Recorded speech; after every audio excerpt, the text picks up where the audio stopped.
Good morning, everyone. My name is Landon Baumgartner. I'm the conservation specialist here for the Iowa County Land Conservation Department in Dodgeville. I want to thank everybody for joining in today's webinar, Finding, Defining, and Interpreting NR 151. I think this is going to be a really good webinar and having some pretty informative information for anybody who works with the statute. We're going to be tackling not only the statute itself, but also some of the definitions related to it, where to find those, and just sort of emphasizing and expounding on the standards and terminology that's most commonly asked about, with a lot of new staff coming in, working in Wisconsin conservation, and with people just identifying some of the gray areas that they're constantly having questions on. We thought this would be a really good topic to tackle in a timely manner. So today joining us and kind of running the show is Mike Gilbertson, the Ag Non-Point Source Implementation Coordinator, accompanied by myself and Carl Gesch, who's the Non-Point Source Program Coordinator as well. So they will be running the slides today. Thanks, Landon. Thanks for the setup and your help managing the presentation today. Good morning, everybody, and thank you for joining us. This is a second webinar of a kind of an informal series of information related to our statewide Ag Non-Point Source program, Non-Point Source Pollution Abatement Program, that future webinars haven't quite been defined, but the intent of these is to start from the beginning of our abatement program and walk through everything about it over an undefined number of webinars. So stay tuned for future ones, but at this one, yes, the focus of today's webinar will be finding, defining, and interpreting NR 151. So I have a series of slides here that really is just focusing on the ag performance standards and prohibitions, diving into each one individually through summarized slides, but also identifying key definitions. Talk about the overall structure of 151 and you know what does that mean for our work and what we do, and how do you navigate through the administrative code, which is, you know, a very complex code. I've spent a lot of years with it, and I'm not surprised when new things come out of it that I haven't seen before. So definitely a complex administrative code that I'm sure we'll have a lot of questions and discussions here today. But after my 13 or so slides that I have, I'm sure there'll be plenty of time after for additional questions, discussion, and stuff like that. So, like I said, we'll get into the series of the slides. For each slide, I will also identify key definitions for each for each performance standard within the code, and because it's important to understand where to get all the information to best understand and interpret each performance standard. So starting from the beginning, sort of the general structure as you pick up the administrative code and get familiar with how to use it. You know, we talk about NR 151 in general, and I think in our worlds, in our occupations, we're more focused on the agricultural runoff side of NR 151, the whole administrative code. And in doing that, you know, the areas of the whole administrative code that we focus on the information we'll need will be within subchapters 1 and subchapters 2. And so subchapter 1 is basically they have definitions and general provisions for the entire administrative code. But it's important to understand that there are some definitions that apply to the entire administrative code. So it'll be in the Ag Performance Standards and Prohibitions, but those words that, you know, some of those definitions, you may have to look to subchapter 1 to find certain definitions that also apply to other sections of the code for non-ag performance standards or transportation performance standards, and you know, those other things are also there. But for our intent, our focus here is the ag performance standards and information that apply there, which would be in subchapters 1 and subchapters 2. As you get into subchapter 2, like I said, the performance standards and prohibitions are all listed throughout there.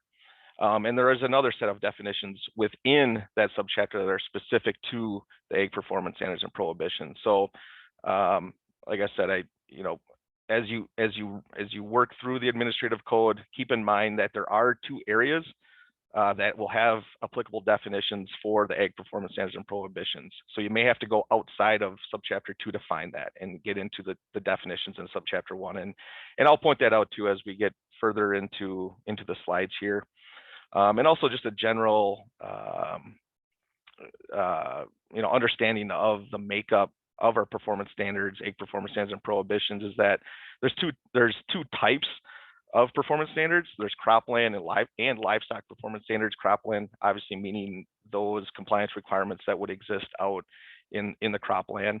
And then the livestock performance standards would be those performance standards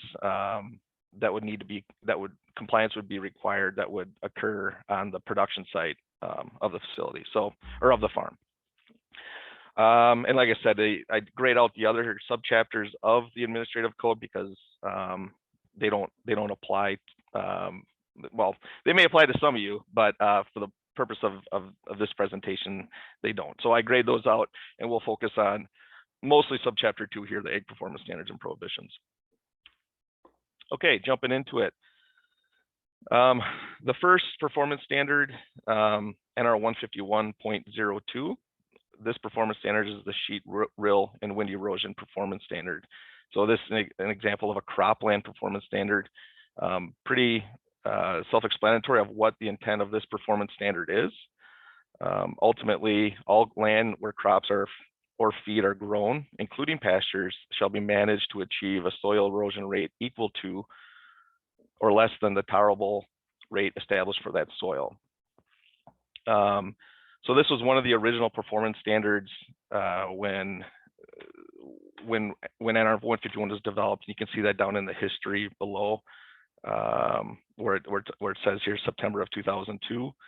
So if that's included there, that's the date that this performance standard was promulgated, and that'll be an important thing to understand as we get into more of the implementation side of things in terms of new versus existing in relation to the date of the performance standard. But so really this, I think we're all familiar with what is T, tolerable soil loss.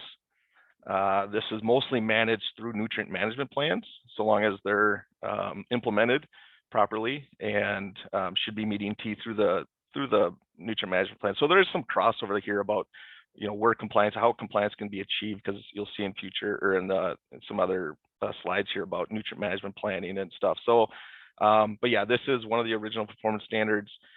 There was additional information added that brings in pastures in this requirement that began in July 1 of 2012. So just another key there. And then pointing out for this performance standard, some key definitions to be aware of. And those things, those would be pasture, that's a defined term in code here, and also tolerable soil loss. So if you get into reading this and you see these terms, think about what does that mean? And if you have that question in mind, go through the definition section to find that, because you'll be surprised at how many of these are actually defined, and it'll clarify maybe some of the questions you have. So just pointing those out as the sheet, rill, and wind erosion performance standard, basically being all cropland should meet tolerable soil loss.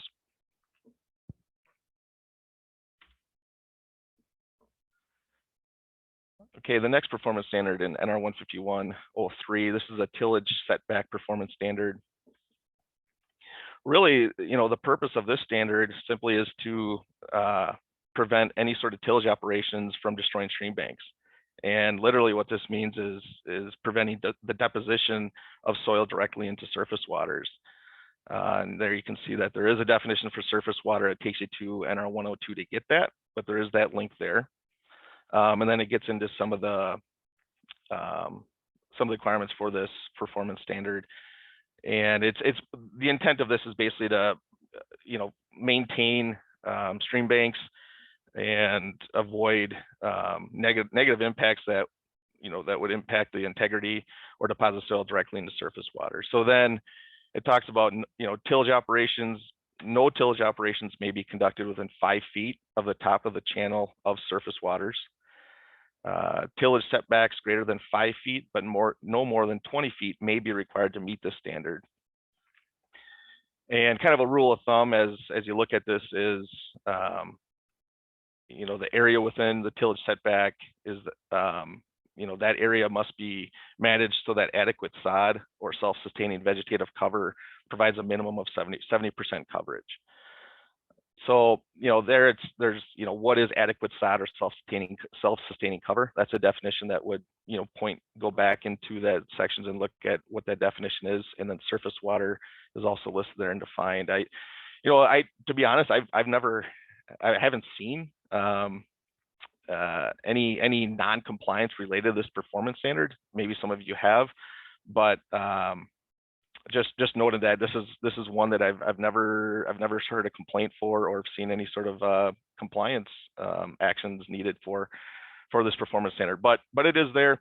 And this one was added in the first revision of NR 151 that was promulgated in December of 2010, which means the effective date of this performance standard would have been January 1 of 2011. And you'll see that with some of the other performance standards as we get further into it. Mike, we don't have any questions for that one, but before you move on to the next one, I want to make a plug. Is there a place where people can locate the definition for top of stream bank as pertains to the statute? I don't know if that is I don't know if that's a definition anywhere. I have, also mentioned I do have the administrative code NR 151 up in front of me on a separate screen. So if there's questions, and actually, Landon, that's a good catch. So that is another definition that I missed. It is defined, and so the top of channel means an edge or point on the landscape landward from the ordinary high water mark of a surface water of the state, where the slope of the land begins to be less than 12% continually for at least 50 feet. If the slope of the land is 12% or less continually for the initial 50 feet landward from the ordinary high water mark, the top of the channel is the ordinary high water mark. So the top of the channel is defined in subchapter 1, and it's actually number 46. So a good catch there. That's a definition I should add. Add to my slides. So sorry about that. I will also go ahead and add that link to the statute in the chat box. We did have one or two that actually came through for this one. Okay. Well, looks like they found it. They were asking, I guess, for the benefit of other folks, is there a definition of adequate sod? Adequate sod? So that part of, so adequate sod and self-sustaining cover is in subchapter 1. Really, that definition says, so it means maintenance of sufficient vegetation types and densities such that the physical integrity of the stream bank or lakeshore is preserved. Self-sustaining vegetative cover includes grasses, forbs, sedges, and duff layers of fallen leaves and woody debris.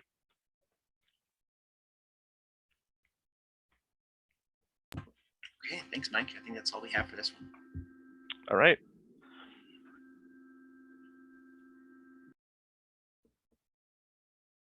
So that was an example of obviously not seeing, finding new things every time I look into this code. So top of channel is defined in subchapter 1.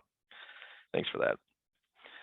All right, moving on. NR 151.04. Again, another cropland performance standard relating to the phosphorus index. So again, it's another performance standard that is basically managed through nutrient management plans. And all crop and livestock producers shall comply with this section. So really, this is pointing to crops being managed to minimize phosphorus loss, and it describes the requirements there that croplands, pastures, winter grazing areas shall average a phosphorus index of 6 or less over the accounting period, and may not exceed a phosphorus index of 12 in any individual year within the accounting period. It points to using the phosphorus index, that the model tool that was developed by UW-Madison. It includes some accounting conditions within the code that include and basically what these conditions are is just that, once it shall begin once the nutrient man is developed. It talks about that in the first 8 years of implementing or of implementing the nutrient management plan and complying with this, that it may be based on historic data and other information, and that it also says that once the nutrient management plan is developed, historic data shall be used for each year as it becomes available. So updating the information within the nutrient management plan. Whoops, my apologies there. It also mentions that there is the option for equivalent calculations should the phosphorus index not work for a particular situation. It also requires that producers are not allowed to apply nutrients or manure directly through mechanical means to surface waters. And then it also identified kind of a staged or a delayed implementation for pastures. You see lists in a lot of the nutrient management or other sections of code where it identifies that that something takes into effect at a later date, and usually that's because it's allowing time for a technical standard or some sort of description of how to achieve compliance to be developed. So we call that delayed implementation, and that's an example there that the phosphorus index would first take effect for pastures beginning on July 1 of 2012. So obviously at this time that is required.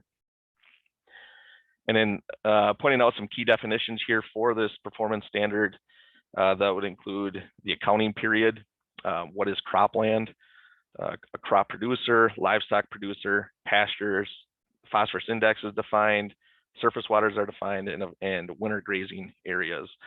And also pointed out too that this was one of the performance standards that was added as part of the first revision promulgated in December of 2010. So therefore the effective date for this performance standard is January 1 of 2011.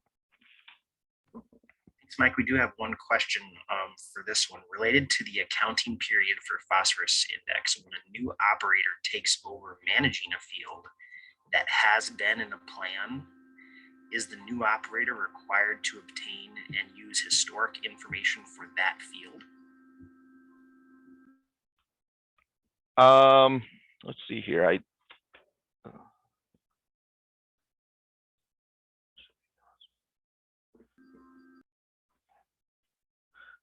Let's see. Once nutrient.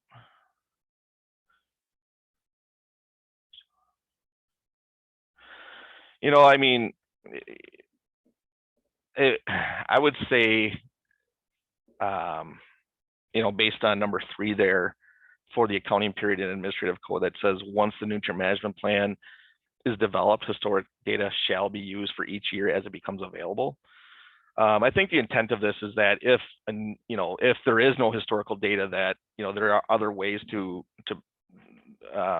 generate data that could be used for meeting this standard.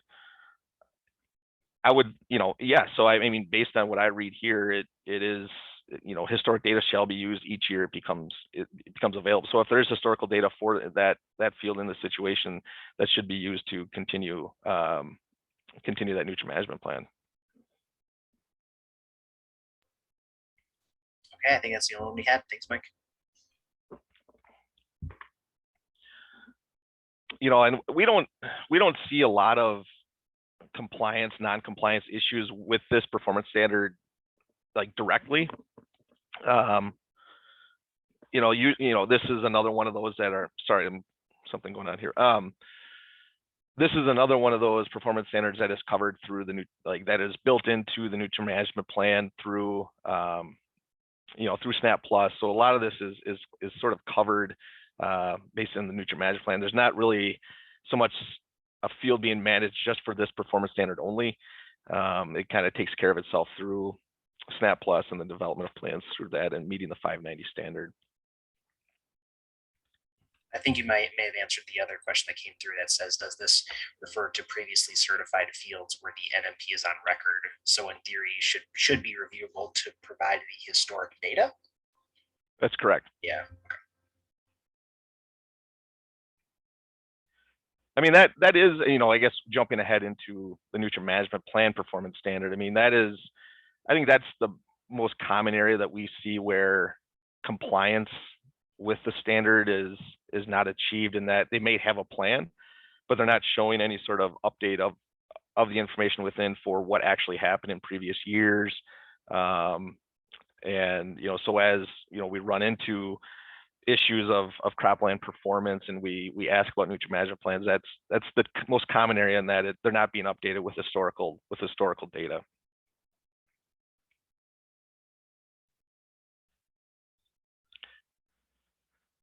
All right, so moving into one of the livestock performance standards, NR 151.05, and this one relates to manure storage facilities. So there's kind of 3 areas for this performance standard related to new or substantially altered manure storage facilities.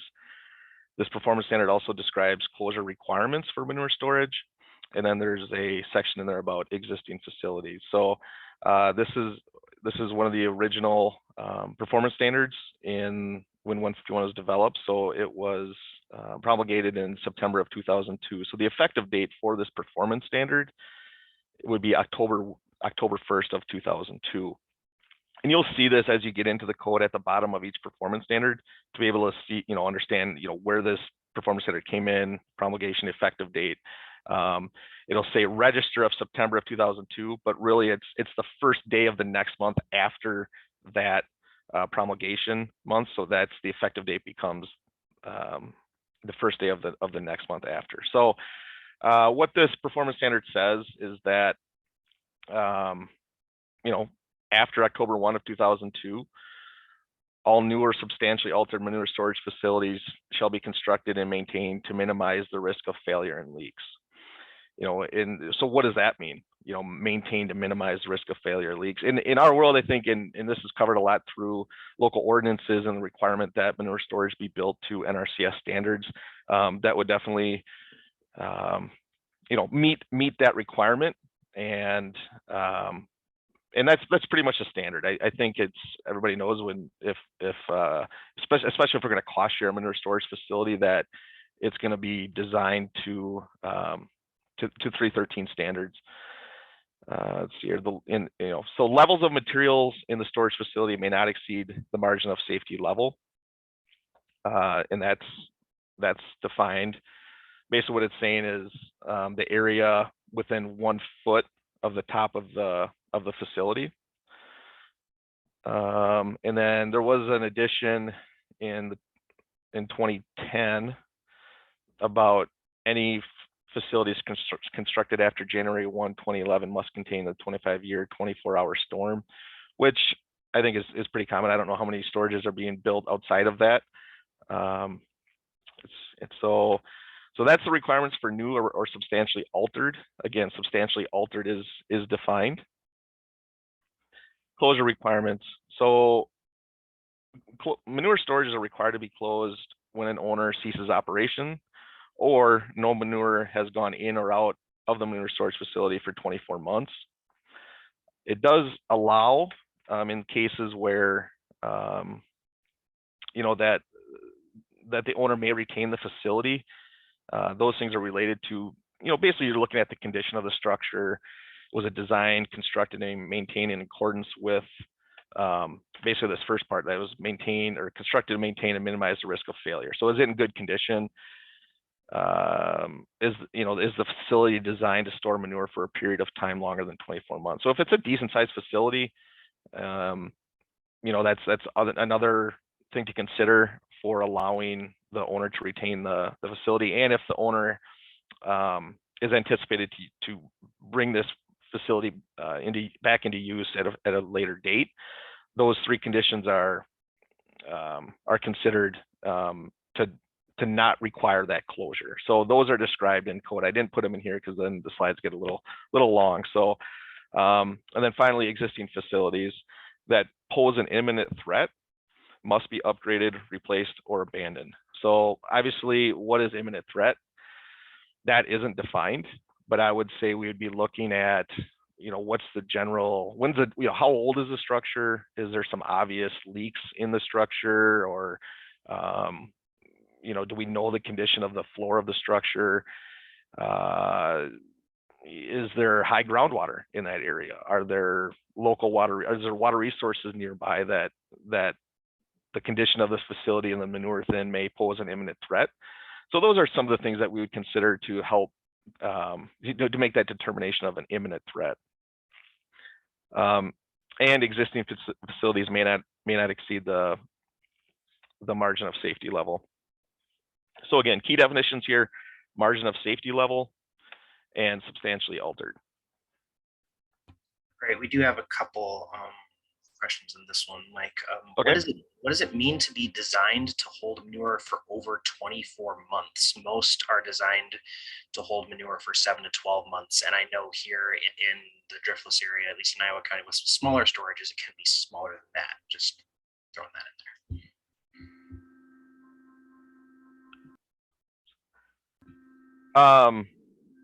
I don't know what the basis for that is. I guess, I would say that, that there's significant holding capacity of the storage for, maybe the size of the operation that,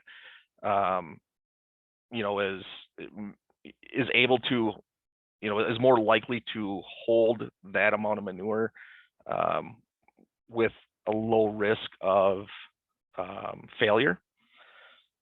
So I don't know exactly why that condition of to allow an owner to retain the facility is if it's designed to store manure for a time longer than 24 months. I think that's part of it, is that there's this, the size of the structure, is so big compared to the amount of manure going in that that it's probably likely to hold that amount and not pose a significant risk of failure, with the idea that manure would be moved out annually. But like I said, I'm not for sure. I don't know for sure why that condition was applied, and if anybody does, feel free to chime in and explain it. We have one comment. If it was designed and engineered to store longer than 24 months, so it can be kept even if manure isn't taken out for 2 years, I guess that kind of ties into the relationship between the size and then the requirement for so if they're not moving manure in or out for 24 months, yes. Yeah. Mike, yes. I don't know if you can hear me. This is Matt in La Crosse County. Yeah, I got you, Matt. I think the main intent on that, and I'm kind of speaking for engineers, was that most operations that cease, in theory, not all, but in theory, would empty the facility at the time that the livestock, or soon thereafter, at the time the livestock are sold or the operations cease. And hence, if it's empty or close to being empty for 2 years or 24 months, seals and other things start to dry out. So reuse of that facility does not necessarily then meet standard. That's the way I always understood it. Okay, thanks for that, Matt. And I have one of my own to kind of add in. I'm sure you probably get this question often, but with the purpose of this standard, is it applicable also to above ground slurry storages, even though it's a different structural concern? Yes. Okay, thanks, Cindy. That's all we have. Okay, moving along. Whoops, I'm on the wrong screen here. All right, here we go. Okay, NR 151.055, another livestock performance standard related to processed wastewater handling. Very simply, all livestock producers shall comply with this section. There may be no significant discharge of processed wastewater to waters of the state. And so the code says that, to consider the following factors when determining whether a discharge of processed wastewater is a significant discharge to waters of the state. So then after that, it lists these 7 factors to consider to help make that determination of significant. So you're looking at the volume and frequency of the discharge, the location of the source relative to receiving water, so proximity to water resources, means of conveyance to waters of the state, slope, vegetation, rainfall, all these things that are factors to consider to help make a determination of a significant discharge and therefore non-compliance with the process wastewater performance standard. This performance standard was as part of the first revision. So again, came in so the effective date of this performance standard is January 1 of 2011. So, you know, again, this gets into, if you're looking into a situation of non-compliance in handling processed wastewater, looking at the date of that facility, did it exist prior to the effective date? And if so, then it would be a considered existing non-compliance, and you get into cost share, you know, requirement to cost share to fix any issues there. If you're looking at a non-compliance situation for the facility of processed wastewater, so like feed leachate, milk house waste, those things, and the date of those facilities were constructed or non-compliance occurred after the effective date, then cost sharing wouldn't be allowed for those situations. But that'll be a topic at later conversations about new versus existing, cost sharing, implementation, all those sorts of things. So key definitions here: processed wastewater, sites susceptible to groundwater contamination, and waters of the state. Thanks, Mike. We have one. Can you confirm that processed wastewater is not defined as runoff, therefore discharge from a feedlot is not processed wastewater, correct? That is correct. Yeah, runoff is defined as well as processed wastewater.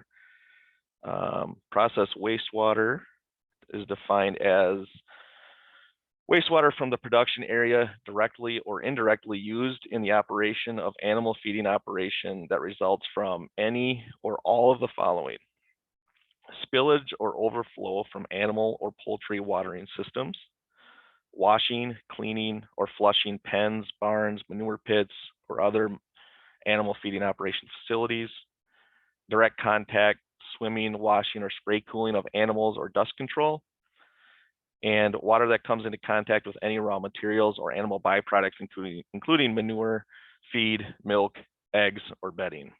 So yeah, I mean, I think maybe the question is coming in from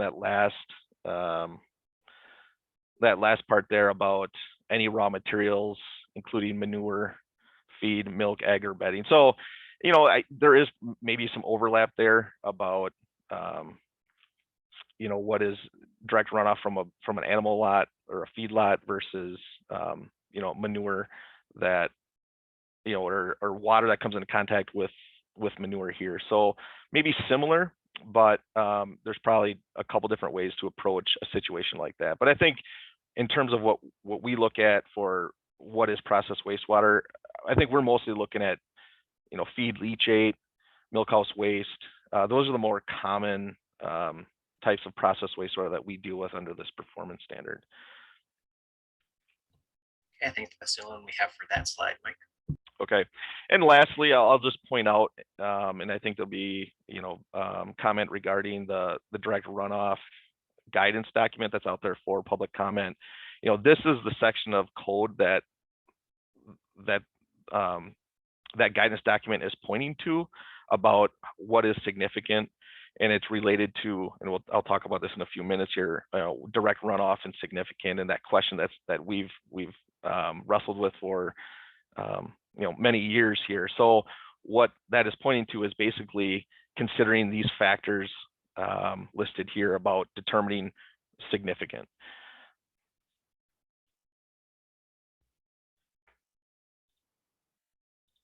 Okay, moving on. NR 151.06, a livestock performance standard relating to clean water diversions.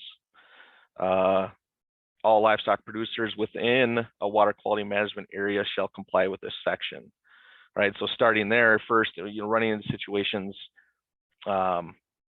what, you know, where is the facility of concern, and is it within a water quality management area?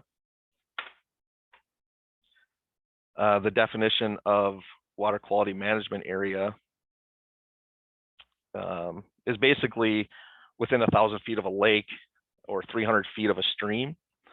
And then there's some other requirements there that, you know, is the site susceptible to groundwater contamination, or that has the potential to be a direct conduit for contamination to reach groundwater. So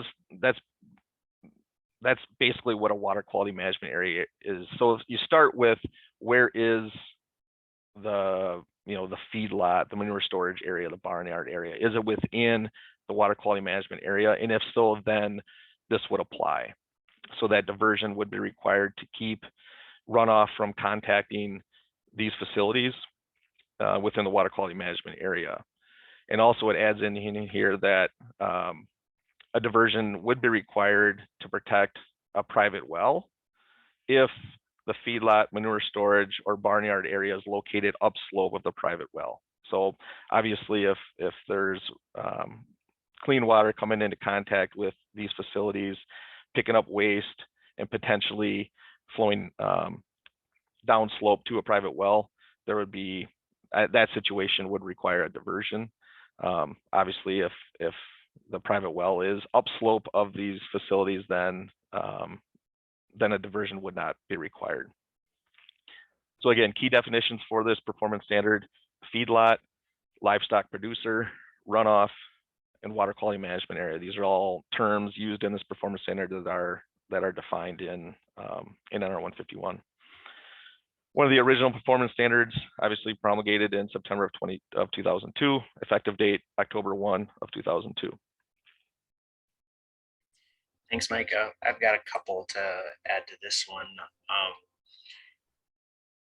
I know that feedlot and manure storage are defined in statute. I have yet to come across one for the term barnyard, and I have gotten those questions before. Is that defined anywhere, or is that left up to interpretation? You know, I mean, now that what happened earlier, I'm sure there's, you know, potential that I missed that one too, but quickly looking through here, I don't see a definition for barnyard area. I think it would, you know, without defining it, you know, I guess I would interpret, you know, kind of an open lot that's containing animals that are fed there, not, you know, not a pasture, not a,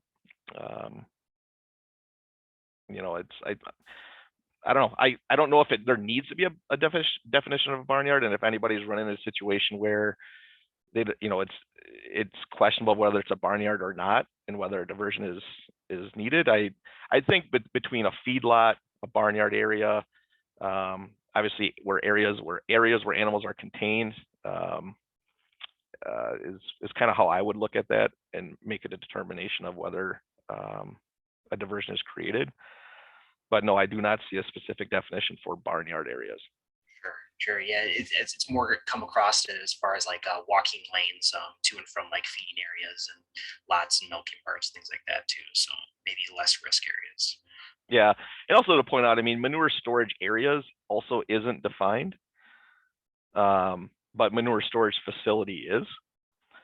So, you know, how would we look at that? I mean, you know, if manure is being stacked in an area, you know, there's a definition for unconfined manure storage. But a lot of times as barns are cleaned out, manure piles accumulate nearby, maybe within a barnyard or area like that. I mean, those are all things that I would consider a manure storage area, even if it's, you know, even if it's temporary. I guess you'd have to look at, well, how often is that manure being stored there, and those kind of things to determine of whether a diversion would be needed. But in general, you know, this performance standard is saying keep clean water clean. I've got a couple that have come through while we were discussing that point. How is a clean water diversion implemented in sand soil areas based on the definition of sites susceptible to groundwater?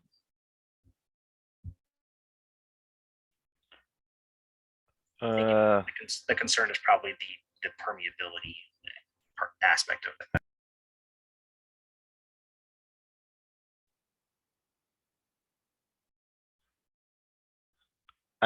So are you saying that in areas where there's sandy soils that would be used to build a diversion that wouldn't work, or? I guess I'm, Amy, do you want to unmute to chime in on that? Sure, I was just kind of wondering when you're looking at barnyards that are in sandy soil areas or that meet some of the definitions under sites susceptible to groundwater, how does a clean water diversion work in those areas? Because the whole area is sandy. you know, from coming into contact with a feedlot or manure storage area or barnyard areas, you know, I think in that sense, maybe a different type of material would be needed to create a diversion from those.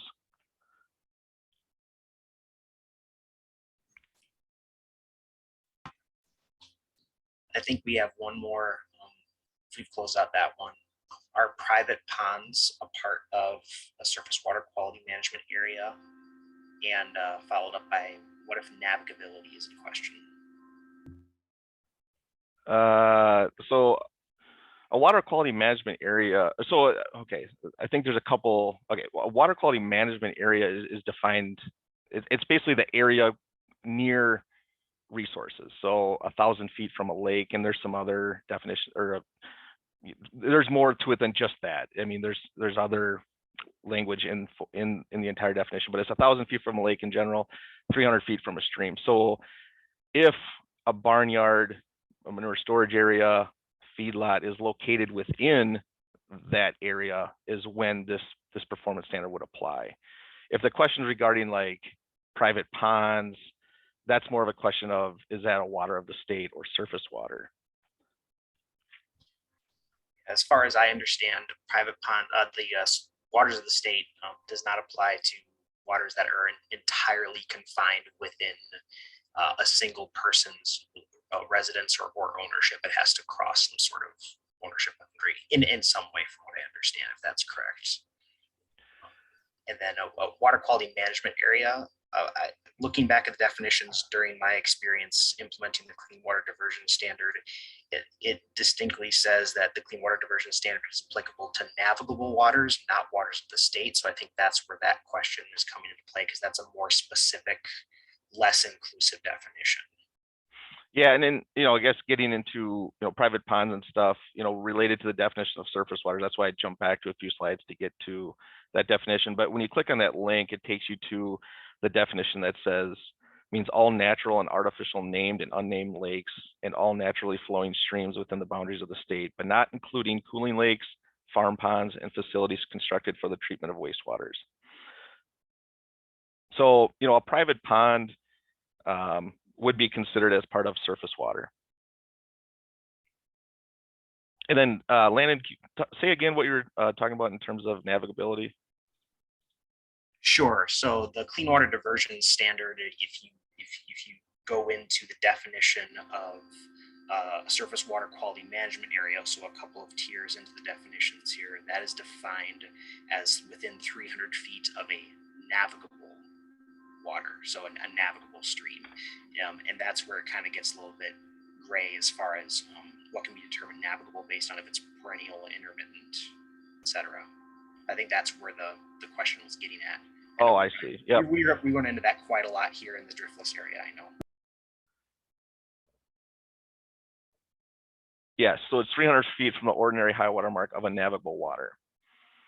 And then if there's assistance needed for determining whether it's navigable, I think that's an opportunity to reach out to DNR. If you don't have somebody local for you know, to do an assessment of that water body, you know, our water reg staff may be willing to help out in making that determination.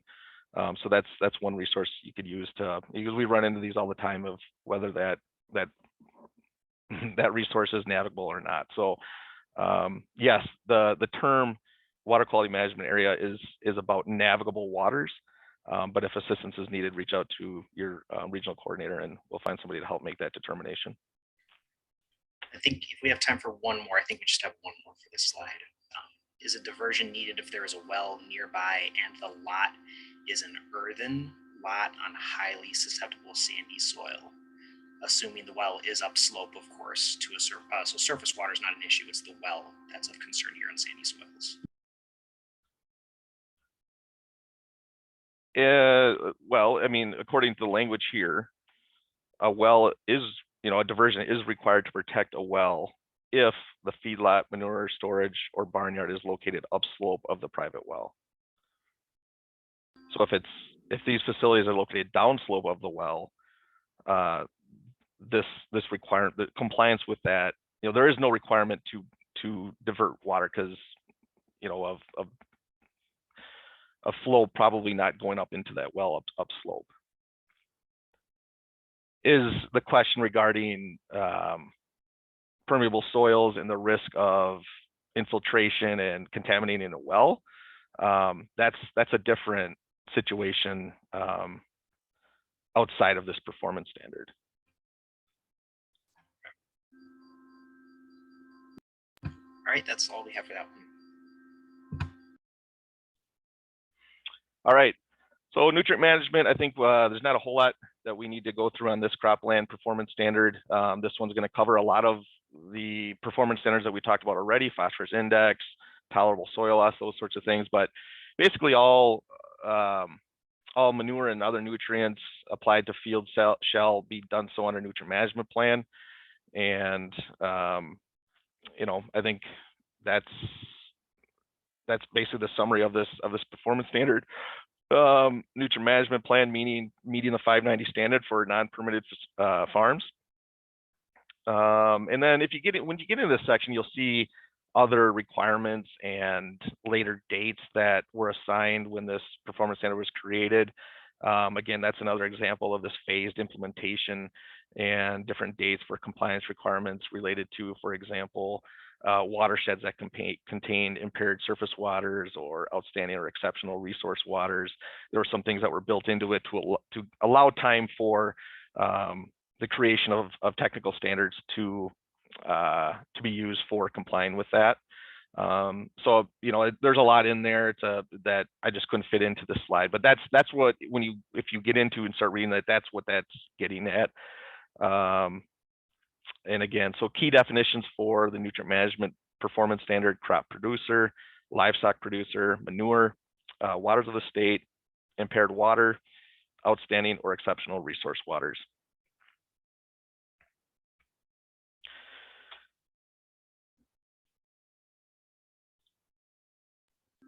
I don't think we had anything for that one.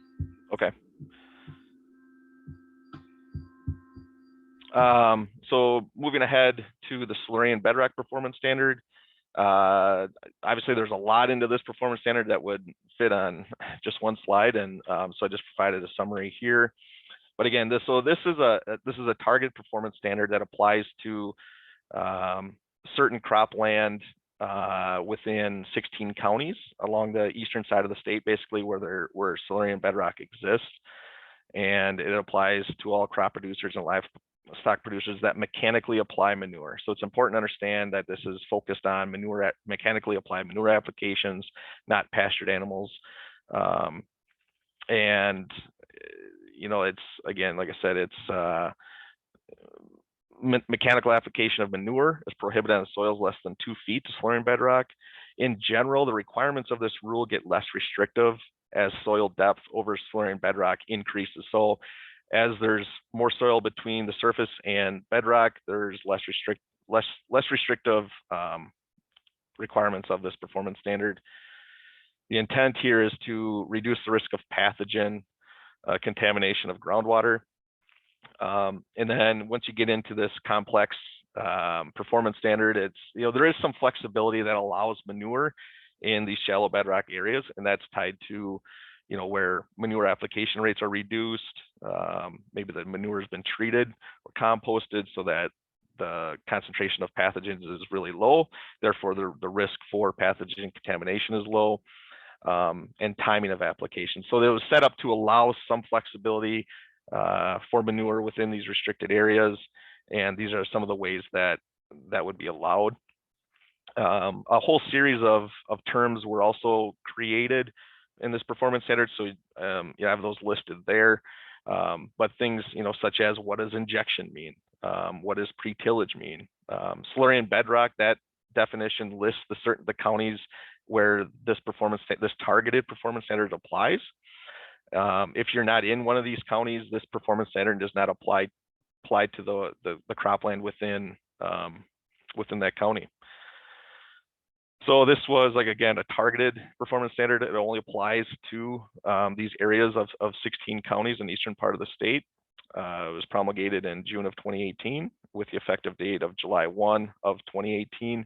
And as you are aware, DADCAP has just started the process for opening up ADCAP 50 to include the how to comply, or those things that could be used to comply with this performance standard.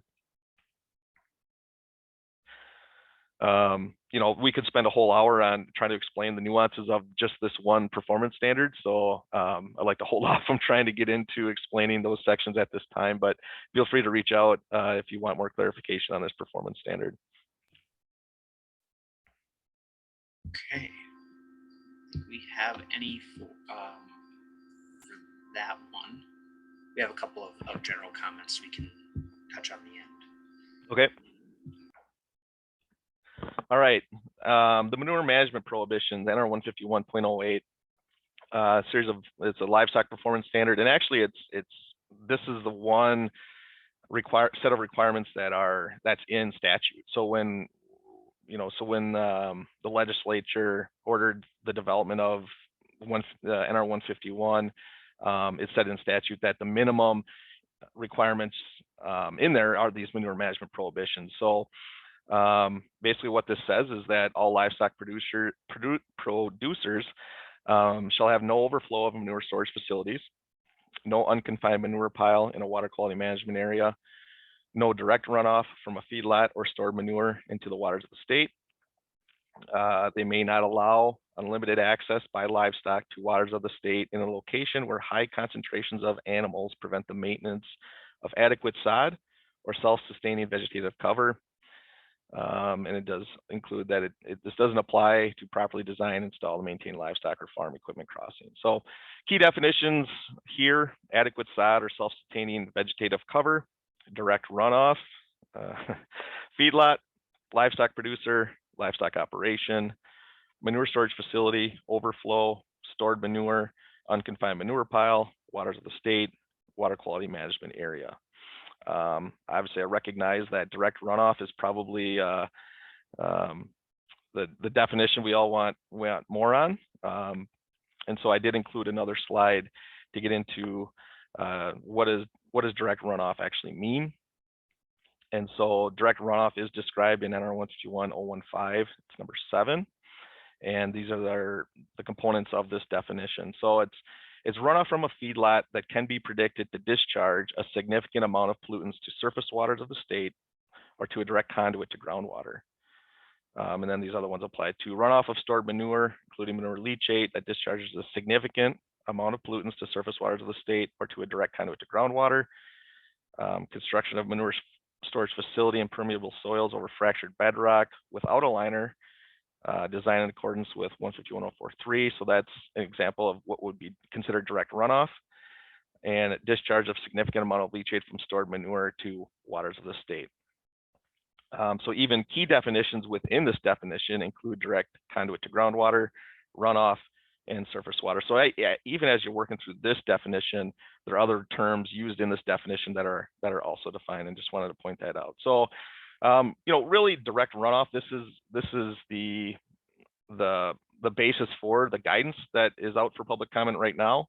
And again, as I talked about, this guidance is pointing to how to determine significant.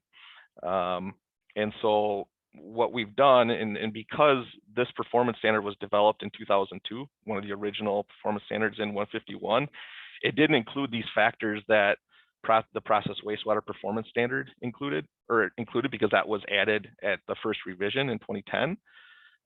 But we recognize that there's similar, it's similar consistent information to look at to determine what is significant. And so those factors listed in process wastewater performance standard,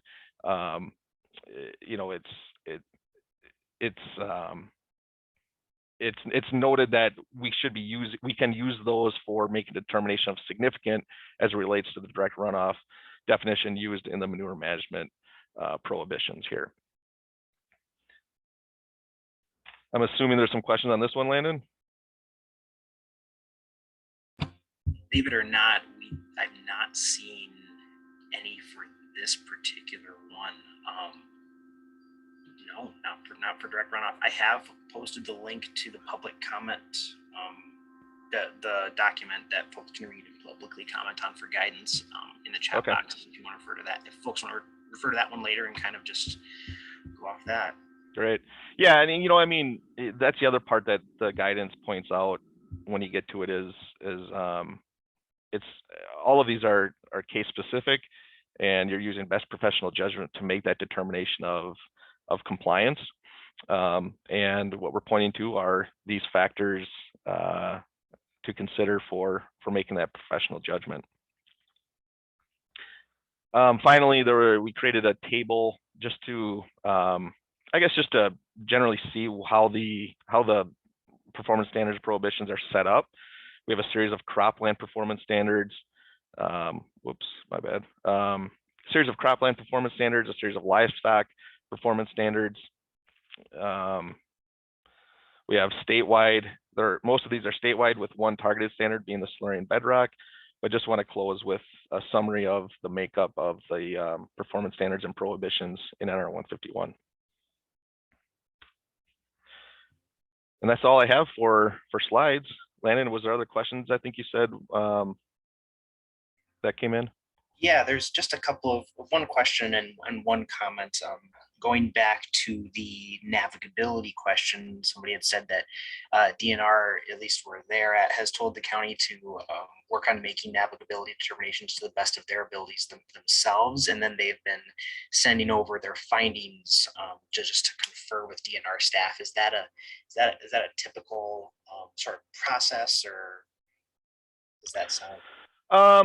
That's not a standard directive from us to anyone. I mean,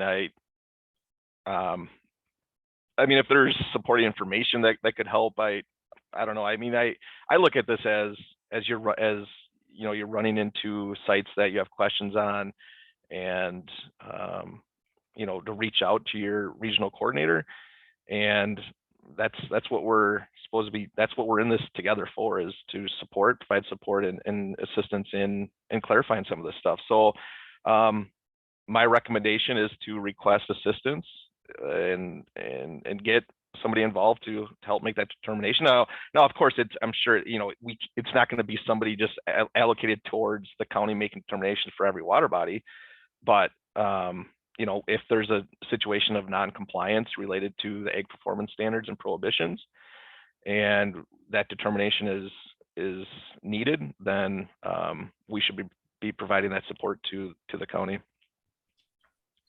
Just for our own reference, can that be done typically remotely, or does that require a site visit normally from DNR staff? I don't know. I think many of them can be done remotely. I don't know their actual process, but a little bit of both. Some may be done remotely, and some may have to go out. I don't know when that would apply. Okay. One more question before I guess we can open it up for any folks who want to unmute themselves. Does DNR plan to do a non-ag webinar on NR 151, if applicable? I didn't know if you want to direct this person maybe to somebody they could talk to about that. I don't think there's anything in the works for that. A good question. I guess we'd have to talk to our stormwater section and see if there's any interest there. I do not know. It would be, I would talk to Shannon Hayden, section chief for the stormwater section. Okay. Carl, would you or somebody else mind putting Shannon's contact information maybe in the chat? I think that would be helpful. I don't think I know how to even spell her name. I don't think I've met Shannon to look it up. I can throw that in quick.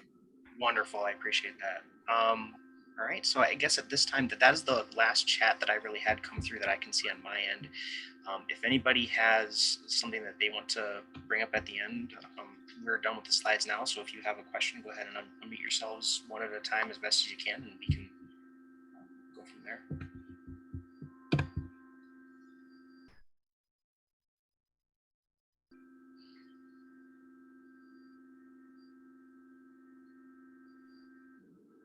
I guess I just kind of wanted to make a plug for looking deeper at definitions. Not only have I found it helpful to look at NR 151, but also at Cap 50 sometimes has those terms as well to refer to any things that you may not know exactly how to interpret. So Yeah, yeah, you're right. I mean, as you get into the codes and you start reading it, and it's, you know, if you have a question on a term, it's very likely it's listed with another definition there. But just as a reminder to look at both sections of definitions, you know, definitions for the ag performance standards within the subchapter 2, but also in the first subchapter that applies to the whole administrative code for possibly the location of other definitions. And I'll just, you know, close out by saying, you know, this is a very complex administrative code. There's a lot of obviously there's a lot of questions regarding it, and you know, we're here to help clarify those things. And if you ever run into a situation where you want further assistance and clarification as these cases come up, because all these cases seem to be different. So, you know, feel free to contact me, contact our local regional coordinators, raise these questions. We'll dive into it with you and clarify any situation you have where you know, you want assistance in interpreting this code and making a compliance determination. That's what we're in this together for, and feel free to reach out.